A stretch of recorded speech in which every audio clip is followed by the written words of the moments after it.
right, welcome back. Now it's time for us to get into our health segment today. Today we're going to be talking about a very important conversation. In Ghana, one of our cultural, should I say, philosophies is that the bigger and the plumpier you are, the healthier you are. I honestly don't know who sold us that lie, but I don't believe it. But don't take my word for it. Let's talk to a doctor. She's going to help us to understand this. Childhood obesity is the conversation this morning.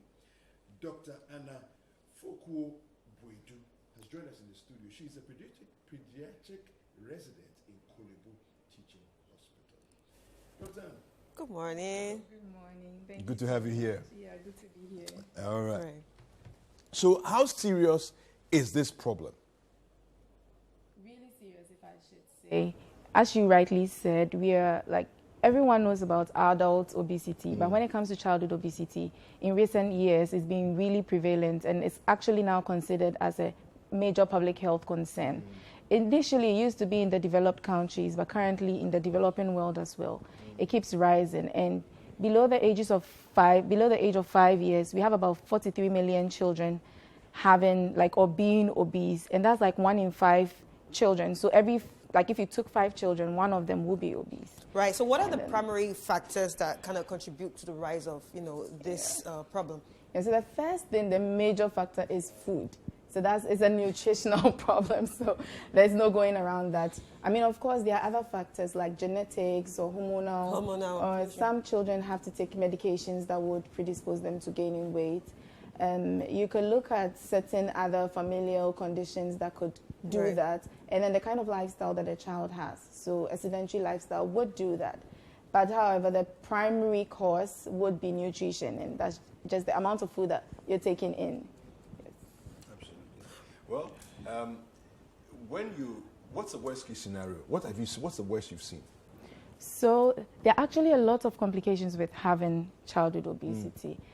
I think maybe I would start with the cardiovascular implications because it increases the risk of having hypertension. So imagine having hypertension as a child. I've seen a child who is on 3 different antihypertensive medications, and at the highest doses, and that's really bad. She has to take it for life. She was a teenager, so she's about 13 years of age, and she's going to have to take this for life. You can ask all the adults on antihypertension. She has to take this for life. Then we have insulin resistance, then type 2 diabetes. So that's also for life. They have to take this for life. Then it has effects on, especially with a growing child, the musculoskeletal system. So it's every system that's affected. The musculoskeletal system, we have the knees, because that carries the weight. So they start having joint problems even at that age. And the worst of it all is their bones are now developing. So they end up having a curvature. So So we have, you can see that the leg is and it's not short. straight. And it's short. So that's we call that Blount's disease, they could be exposed to that. So there's also the respiratory aspect, because asthma has been linked to obesity, and then there's a sleep disorder called obstructive sleep apnea. So they have difficulty sleeping, that's for the older child. For a younger child, it will be adenoids or tonsils causing the sleep apnea, but for an older child, once they are obese, they have issues sleeping, it affects their studies. So all the systems that you can think of is affected when you have, when you are obese. It actually even increases the risk of developing malignancies as an older child. Malignancy just means cancer. So it's going to increase the risk of that child developing cancer when they are older. And once the child is obese, they are more likely to take that, or it's more likely to be persistent in adulthood if not controlled. Right. So I know that there are social, economic, and cultural factors that also contribute to this. But at what point do you look at your child and say, okay, I think I'm doing too much? Yeah. So that's really important. So there are kids that you can look at and obviously this child is obese, the child needs help. Sometimes it's a bit difficult. That's why we have, starting from infancy, we have the child welfare clinics that they are supposed to attend. So there's a way that we're able to tell if a child is obese or not. If a child is less than 2 years of age, we just use their weight for age. It's just a graph. So with the weight of the child, the age of the child, the sex, whether it's a boy or a girl, we have a chart for boys, a chart for girls, and then we just plot it. And it tells us where you are relative to where you are supposed to be.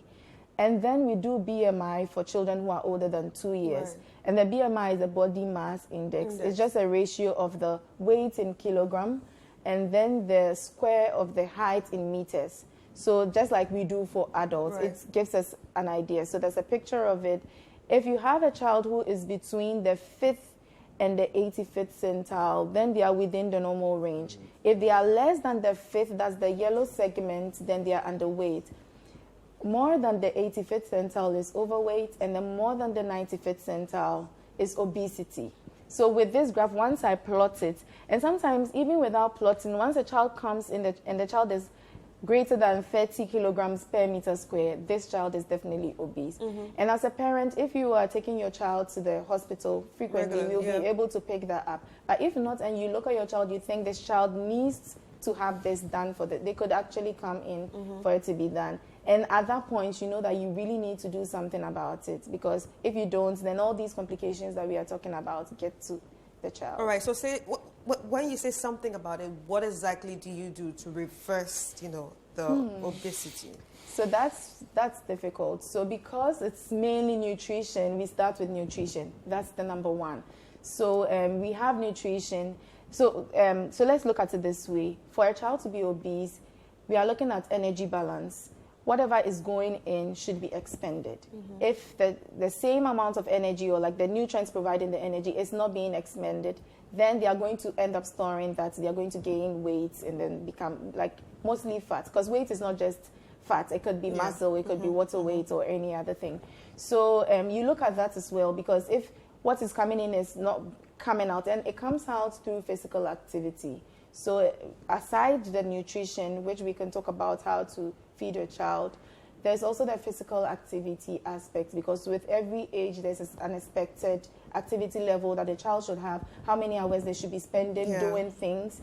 Then we would also talk about how much time, like in this current day and age, we can't go without talking about screen time, because sedentary lifestyle comes as a result of our screen time. It's not like previously when everybody used to go out and play. So even as an adult, I don't know my neighbors. So then, I mean, we are living in neighborhoods and no one knows their neighbors. Children are not playing.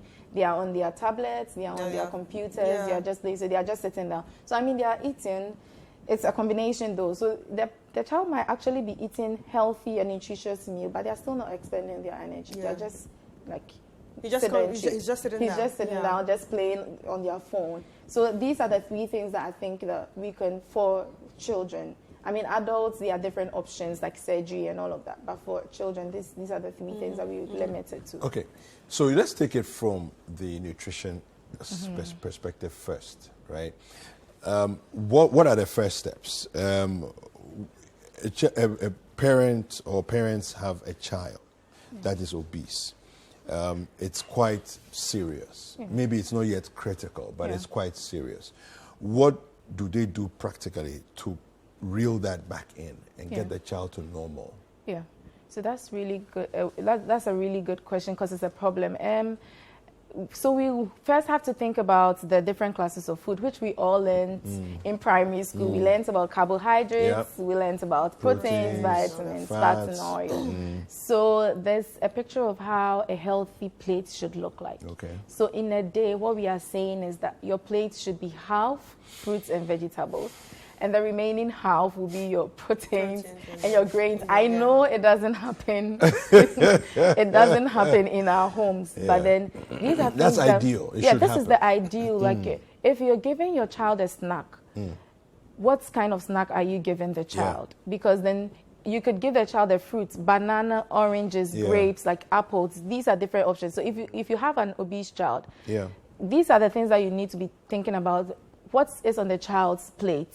What's the percentage of carbohydrate that they're eating? We have a lot of kids now taking in juices. Like a lot of sugary foods. It's been even shown that reduction of sugary content by 5 to 10% drastically like reduces the weight of a child over a short period of time. It actually does, yeah. Wow. So, I mean, if you're going to be eating, then you might as well eat right, because just doing that, just cutting back on just the sugars. Alone. There's something called we use what we call the traffic light. Okay. So when you see the traffic light, the whole thing, there's something, red means stop, yellow means get ready, green means go. So green, actually, all the foods under green are like go foods. You can take it every time. Our fruits and vegetables are actually our go foods.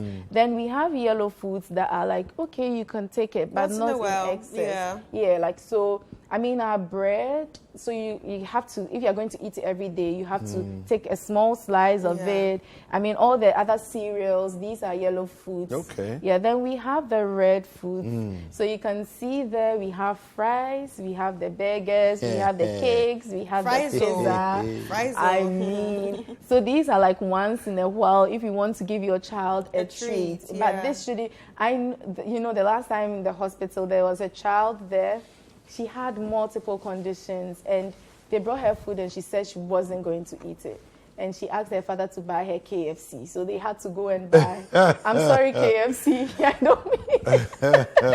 I don't mean your food is bad, but like this was a sick child, and we were already trying to control her sugars and all of that. And then she wanted to eat KFC, so this is something. And because she's sick, they're like, oh, let's do what she wants. And this was a child who was big, so it means that she's just been taking a lot of these, red foods. That's how she became big. Yeah, that's how, exactly. That's letting her have what she wants is exactly. how she became so big. I feel like most of, the problems of child obesity actually should be blamed on parents. I agree. Totally. I if agree. it's not hormonal, if it's not like from any medical situation, and it's just food, the parents are to be blamed. Exactly.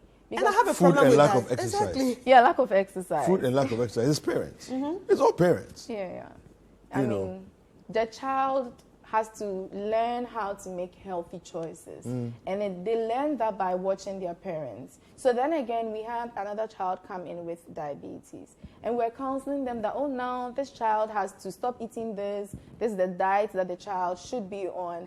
And then we added that because this child is going to be home with you, other kids, and then with the parents, he's not the only one who is going to do that. The parents also have to change their lifestyle. To help the child because to correct. Because mommy cannot be eating pizza and then the child is eating salad. Like it doesn't. So the child has to see you eating that and enjoy it. Yeah, they have to see you eating your meal and enjoying your meal. And then they can learn how to make healthy choices for themselves. And then even as they grow up, they get to make healthy choices as adults as well. Right. Thank you.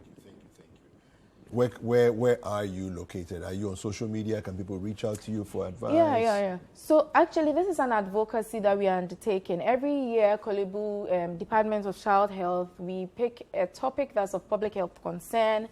We do some education about it. Currently, we are enrolling kids that are obese. So if you are interested, your child is obese, you think your child needs help, you can get in touch with us. Our social media handles are Let's Move DCH 23 _ 23. So you can Let's Move. So we are going with Move, where M is like of course, like you need to move, and then O is outdoor activities, then V is vegetables and fruits, and E is everybody on board. That's parents and then children. So then we are going to schools. We are actually, because it's also a scientific thing, we are doing a study. We develop a questionnaire both for the children and for the parents to also find out, I mean, some of the challenges or some of the problems that parents have with actually preparing nutritious meals for their children. Fantastic. So you can reach us on Facebook, Twitter, Instagram. You can just send us a DM. If you want your child enrolled, we are going to get dietitians and physical therapists to help your child. Super. We give a period of time and we will see how that goes. And if there are any issues along the way, I mean, we are a team of doctors, so we are all at Kolebu now. So any help that is needed, we can provide that as well. I like it. I like it very much. So it's Let's Move DCH 23. DCH is Department of Child Health, and 23 is we are in the year 23. Thank you so much. Super. Yeah, thank you. All right, so we'll be speaking with Dr. Anna Fokuo Bwedu. who is a pediatric resident doctor at the Kolebu Teaching Hospital. Don't go anywhere. There's more to come.